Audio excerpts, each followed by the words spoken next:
Today's guest is Linda Clemons, a leading authority in nonverbal communication, known for advising high-level executives and organizations on how to interpret behavior, building trust, and commanding a room through presence alone. She's the CEO of Sisterpreneur, a globally recognized keynote speaker, and the author of It's Not What You Say, It's How You Say It, and Hush, Powerful Secrets of Highly Successful People. Her work has been featured across major media outlets, and she's trained leaders at Fortune 500 companies, government agencies, and organizations around the world, helping them master the one thing most people overlook: what's not being said. Linda, welcome to Disrupt for Good. Hi guys, today it's an absolute honor and pleasure today to have Linda Clemons join me. I have been infatuated with her ever since I met her at the Sirhan convention at Sell It this past September. So thank you, Linda, for joining me. I know you have a busy schedule with everything that you do. So really thank you so much. You're more than welcome, my brother. More than welcome. So we were just discussing a minute ago what I learned during that time at Sirhan convention when you came onto the stage, and what I took away from that. You know, you talk about the fact that we can discuss things without even saying a word by crossing our arms or showcasing things with our bodies, which I think is body language is so important. And I didn't really realize that prior to your discussion on stage. And I think the fact that you're able to read people so well and so adequately is so amazing, and I think that that's so important. And I try to as well. I think I have good intuition, but after reading your book and after, seeing you in full time, that day, I think it really gave me a clear sense and the fact that I don't actually have that skill fully. So I'm really excited to have you on today to really go in depth into what you do and how you got here in general. I think it's going to be very exciting for all of us to But hear Dylan, you that do story. have it. You do have that skill. It's like a muscle. You just have to continue to develop it and exercise it. You do, because you have your own level of sensitivity. And that's the thing that allows you to pick up on nonverbal cues. Now, what's so interesting, I'm so glad you mentioned about the book. The book was released, of course, all of you guys pre-ordered last year, and it was so great. The book was released this past January, national USA Today national bestseller, number 12. Yeah. Oh, wait, it's not showing, but I have it right here. Well, I don't know why it's not showing, but it's right here. It's there. Yes. It's here. It's there. It's there. And it was number 12, editor's pick, Amazon's editor's pick, LA Times bestseller. And the title of the book for your listeners and your audience is Hush, How to Radiate Power and Confidence Without Saying a Word. You guys, listen, it doesn't matter what you say. Yeah, it does. But in essence, whatever you're saying, always remember this: your body language will get in the way or override it or complement it. So that's why it's so critical, because nonverbal communication was our first language. Because, I'm a new great aunt again and got a little bitty baby boy. And what's so interesting, when he cries, the house moves. When he wants to be fed, it moves, but he can't say a word. He can only make sounds. So our nonverbal is primitive. So just imagine, if the baby is hot, they'll wiggle because they're trying to get comfortable. If they're agitated. So understanding your nonverbal speaks before you do. Absolutely. And I think it's so important because I don't know exactly when children are able to speak. You probably know better than I do. But from that age to whenever they can speak, they are using their bodies to really showcase and communicate with their parents and friends. So it's really true in what you're saying. I think it speaks volumes. And they'll learn to say mine, and they'll learn to say no. But you notice they use their hands and gestures and legs when they kick and all of that good stuff. But here as adults, it's very, very important that we have that awareness. There, some of your listening audience is probably thinking, wow, I want to get that promotion or that job, my dream job, or dating. I have a little section in the book, if you had a chance to read it, talking about the dating and everything. So and if many of you are dating online, and then if you're looking at the person, even doing Zoom or virtual presentations, your body language matters a lot. So just always remember this, your words, and it was a study that was done and is often quoted, and there are other studies, but it was a study that was done out of UCLA talking about the communication theory. And basically, it gave a certain weight of percentage to words. That particular study gave 7%. So think about this, Dylan, if the words that are coming out of our mouth, we've got to ask ourselves, are our words powerful or powerless? Poison or potent? Passionate or passive? How many times have we said something and the words were so sharp that I got a runaway curl here. Got a runaway. Hey, this is live, you guys. Runaway curl. This is real life. This is real life, right? Runaway curl, runaway curl. And our words hurt someone. Have you ever said something to someone and you made the mistake and you said, "Oh, I'm sorry," but the impact, you see it on their face, all of their 42 muscles in their face. You see that impact because once the words are out, and this is for everyone that's listening, once the words are out, you can't retrieve them. Yeah, you could apologize for them. You can, try to make do, maybe gifts or whatever, but the impact. So you have to be cautious of the words that you're saying.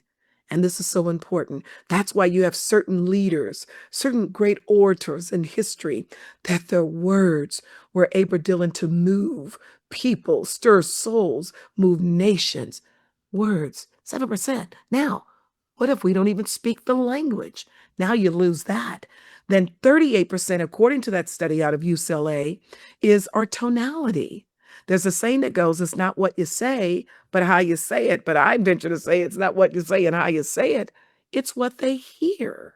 Right. It's what they hear. That's thus you may have a mom, or maybe put it this way, I did, where a mother would say, I don't like that tone that you're using, right? Yeah. So that's the tone. And of course, in the study, it said that 55% of our communication is nonverbal. So if you add the 55 and 38, man, we're looking at 93%. So, yo, homies, our nonverbal is critical. It And is. why when you think it. So, Dylan, I'm going to give this to your audience. When you think it, you ink it. Now, that's a soundbite for you all. And I want you to think about this. Think of ink. Well, how am I going to get ink? I'm using ink to write something down. So the moment that you think it, it's written all over your face and your body. So just remember that soundbite. When I think it, I ink it. So if somebody walks into the room and says, oh, here she or he or comes again, and you do the eye roll, the moment that you think it, you inked it. So keep that in mind. Right. And I feel like that first impression, without even saying it, is shown on your face or shown within your body. And I even have been so conscious the past few months since I met you. I think I used to cross my arms so much because I would find that to be like my natural state or natural position when standing. And I realized after your presentation or after meeting you that just makes people feel or shows others in the society that you're being closed off or kind of giving off that impression. And I feel like that has changed my mindset as well. And it really has shifted the way that I kind of present myself in society. And I really love that as well, because I think it kind of really is so important when you are putting yourself out there. I want to build up what you just said. So remember when Dylan mentioned that it's your comfort, it is your baseline. So those friends that know you, your family, your friends, your loved ones, people they know, oh, Dylan's not upset with you. That's just Dylan. He folds his arms over everybody all the time. But remember what he just said. The impression, the individual who is looking at us, their impression at that moment is their truth. It's their truth. Right. That's their perception. So just imagine that your arms are the door, the swing door, that door to your heart. The arms are the door to your heart. So guess what happens? We welcome people into our homes. Welcome.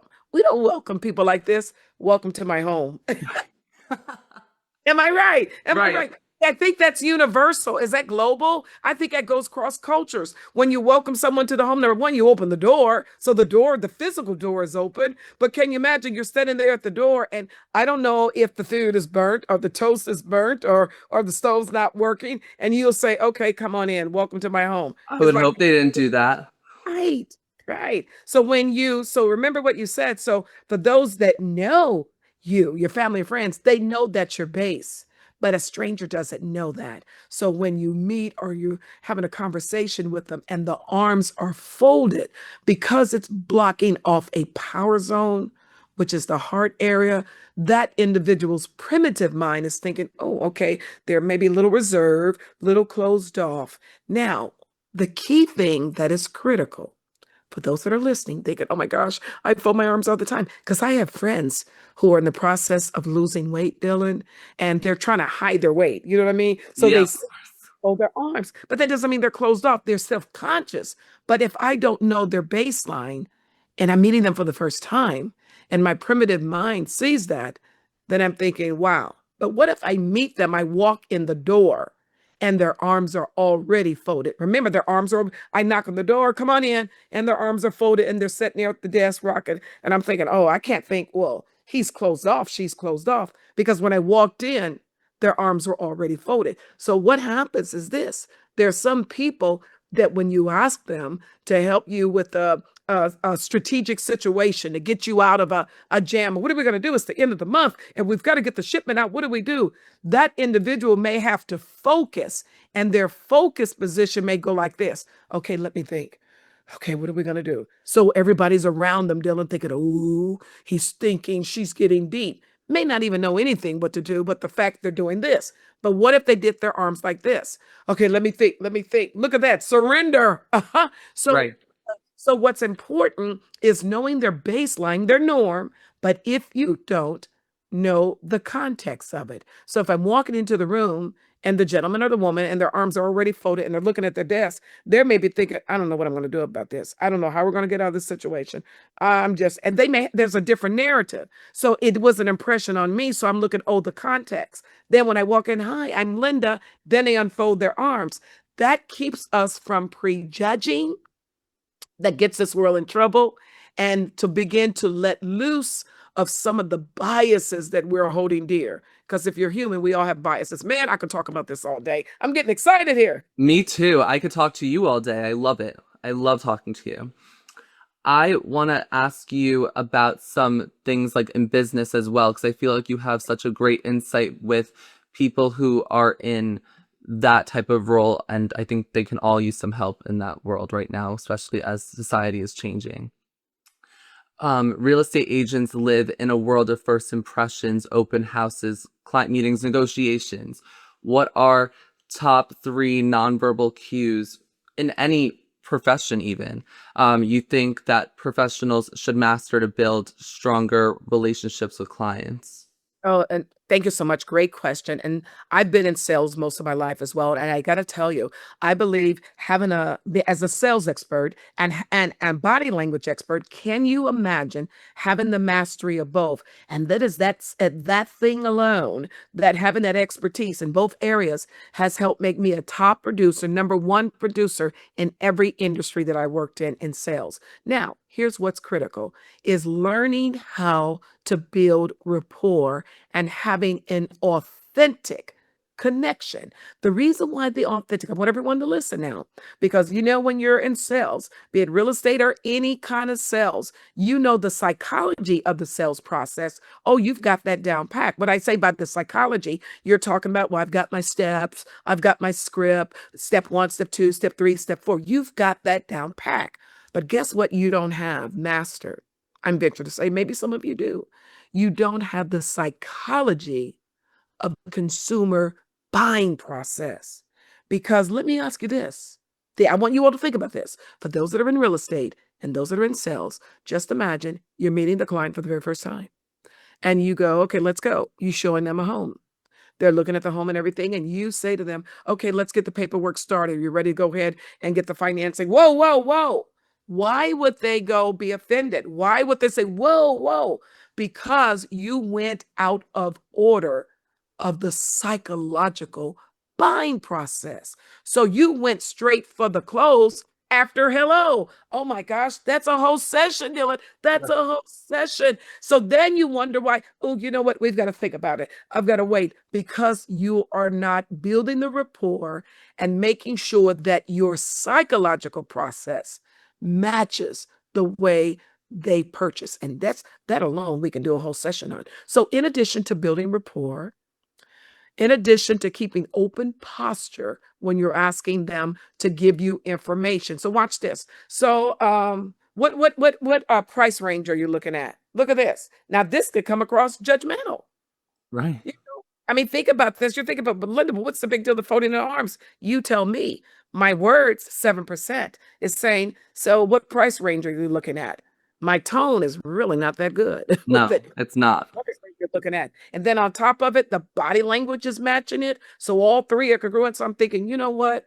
This person is not the one for me because now the customer may think, may feel that you are prejudging them based on how they look, based on their status, based on where they work, their profession, whatever, just by the way you delivered it and your body language. Correct. So one of the things you may want to consider, so let me ask you this.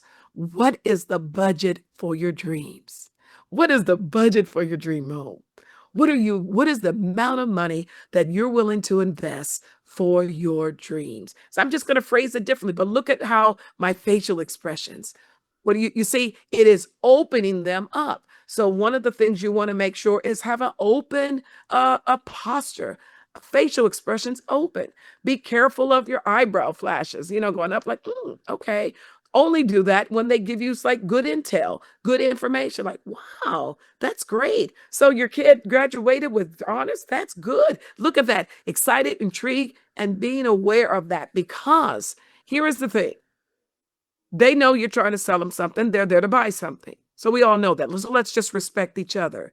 But it's something important when you put the customer, and here's a word for you all, consumer, or if you use the word client, consumer/client centric. So come on, you guys, write it down, because I get excited and I talk fast. Write it I love down. a good notebook. Consumer client centric. What does that simply mean?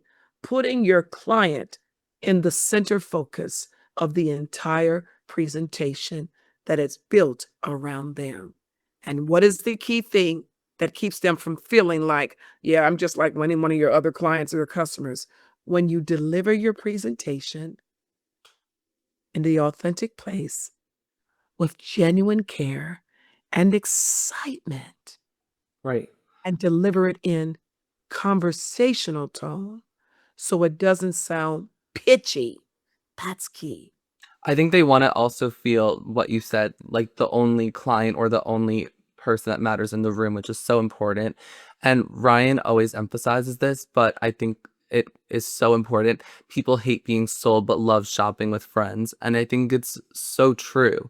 I think in this business or in any business, it's 50% what you know, but it's also 50% on how you are as a person and how you communicate with others, and it's relationship driven. And I think it's so important for people to really tap into those skills because I think people out there right now are not really skilled at or proficient at those skills in general or being so genuine with those specific transactions and all of that. So it's wonderful that you explain that to everyone because I think Yeah, and I love people are Ryan lacking it. because Ryan's high octane, isn't he? He's high octane energy. And if you're having a bad day, you can't help but change your emotional state when you're around him. So it's like his energy is like he's moving for you, Yeah. in you and working for you. And that's something that we may want to consider as well. People also measure, without telling you, your energy level and the energy and the fire that you give what's important to them. Yes. And I think I first of all, just got into the business about a year ago and I love it so much. And people gravitate, I think, towards even someone who's new, who might not have as much in the business. But I think they gravitate towards someone like me because I hustle and I really go after what I want and I'm not afraid to take risks. And I give myself that accolade a little bit because people do appreciate that and they hear it in my voice. And I have heard that compliment before and I do think it matters. And I think that energy really does, give off that impression. It does, and because maybe you're new and you have that high energy, you go at it like, "I have nothing to lose. I'm gonna work so hard for you," that you wanna tell, and they feel that. And because they see you working hard and they see you putting yourself in it, they want to be a partner in your success because they can be your referral castle. They can Right. be your referral machine because now they become unconsciously and unknowingly, because they want to see you win, a partner in your success. And tell me about this. For those of you that know, I've known individuals that have booked business millions, billions of dollars off referrals because they have people who are advocating for them. It's like having all these salespeople without giving them a 1099, Yeah. or It's like a book of business waiting for you, and it's so nice. It's so important, or and that's I mean, people always say it, but like it's cheesy, but it is the best compliment you can possibly get. So I want to discuss in high stake deals, what are some subtle nonverbal cues that agents might miss or anyone in professionals from their clients, and how can they use that information to better serve them or close a deal? So always remember this. This is so important. When you think, and when I say high stake deals, I'm gonna add to that high stake deals where there's high investment. Okay. So listen what I'm saying, because you may think the high stake deal for you as an agent, like I need this, I get this X amount of commission, I need this will take me over my goal, this will take me to the next level. You may be thinking that. Now here's the deal. If you think it, you're going to ink it because it's going to come across as self serving. Now, here's what you need to know, that quite often you're not told. The higher the investment, even now, even though it's one of the biggest investments they're going to make in their life in buying a home, and it's also something that they want. So you're thinking, okay, they know it's a big investment, they know it's something they want, but there is something that is not said. Anytime we make high investment or high money investments or high money purchases, no matter what it is, sports car, luxury home, doesn't matter what it is, the first home, it doesn't matter what it is. The pain, and everybody make note of this because I'm getting into teaching mode. The pain, PAIN, center of the brain, is stimulated when we have to make big purchases. Now, you guys, you got to think about that. Because if the pain center of the brain is stimulated, should the conversation, should the bridge be different? Oh my gosh, should there be buffers in the presentation? So, what do you mean, Linda? Let me give you an example. And for those of you real estate agents, I want you to think about this. You know the importance of having a nice car. But especially, we got technology. You could show them the homes, but isn't it? You can show it on video. Yeah, that's wow. That's great if you're good at narration, if you're good at doing the Hollywood effect. By the way, we could do a whole course on that. That when you're showing a home using technology, how to bring the client as if they're there right inside of the home. It's kind of like that. For those of you, I'm doing a little plug here. For those of you who, if you ever go to Las Wages, that's what I call Las Vegas. If you ever go to Las Vegas, you got I to love go it. to the Sphere to see the Wizard of Oz, because it's in this sphere, this dome, and the effects that they have, that like when they go through the storm, like Dorothy, when she's going through the storm, your chairs are moving, you feel that you're in it. You could do that even if you're using technology, but that's another course. So just imagine you're doing it virtually or you're in person, understanding that even though they accepted the appointment, even though you got the listing, you got it, it doesn't take away that the pain center of the brain is being stimulated. Even though they've got pre-approval, it doesn't take that away, because there's other talk that self-talk that goes on in their head that may not ever come out. What are the real estate taxes in this area? What are the monthly payment? Oh, I know this is going to be our first home. Maybe we should start small. All of that is taking place in their head. And that's why great agents, great salespeople, learn how to do buffers. And we probably have to come back and do another show on this, Dylan, because we only got so much time left. And what that does is just give you a quick example. What's a buffer? So I won't leave you hanging. Imagine you've had your record year and you're excited. You're truly excited and you want to reward yourself. Now I'm setting this up. For you single folks, you're thinking, I'm going to do it. I'm going to do it. But I'm going to set this up. Use an example. Let's say you have a family, you're married, partnered, whatever. You've got a family. You got like 4 little kids. You had your record year, and you want to reward yourself with that favorite sports car that you've always wanted. You go to the dealership. You're looking at the car. You're still taking care of your family. And this card, I'm just throwing this number out here. Just say, I don't know, $75,000, $80,000. That pain center is stimulated in your brain. And there's another talk that's taking place. I don't know if I should do this. I feel guilty doing this. I got 4 little kids. I feel guilty. But even though you provided for them, you have to be aware. So here's what the salesperson may do. Here's what we'll do. I know you've got leather seats. But here's what I'm going to do. We're going to upgrade them to premium Italian leather. Okay, now you're justifying. In addition to that, hold on. I know you think it's a sports car, but I'm going to show you something in the back seat. Here we've got safety locks. We've got this. And what I'm going to do, I'm going to put in special seat belts for kids, and a mini this. Okay, so what they're doing, they're giving you a call emotional, psychological painkillers to buffer that so that you can justify the purchase. Listen, I do an entire training on this that will not just take you from being you all are good. If you're watching Disrupt for Good, you all are good. You're awesome. But I want you to be on the road to great. But I also want you to strive for supernatural selling and Oh, service. yeah. Yes, yes, yes. Yes.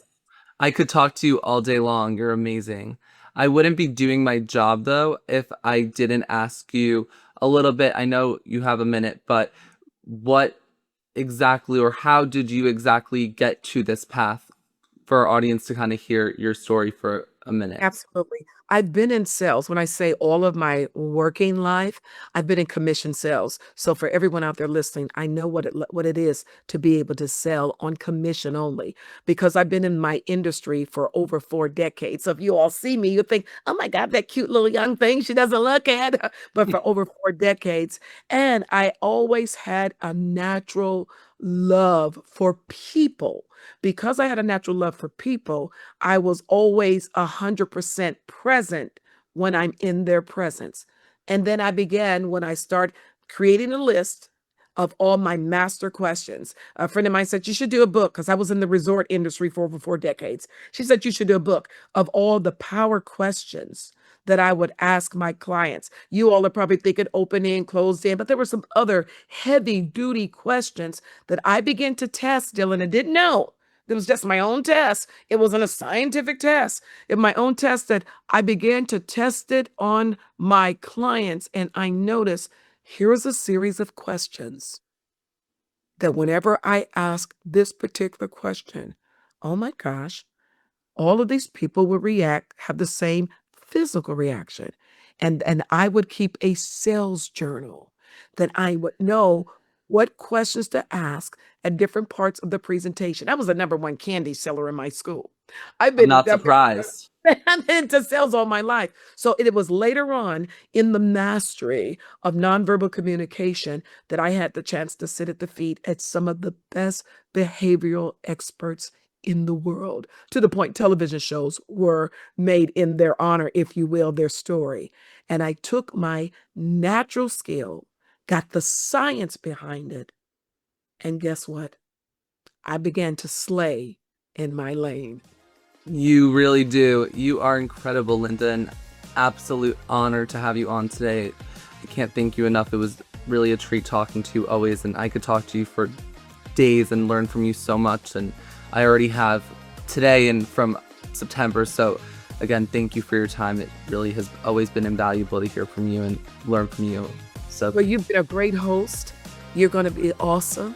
You're going to change lives with your program. And I'm honored and I thank you that you thought enough to invite me for Disrupt for Good. Thank you, Dylan.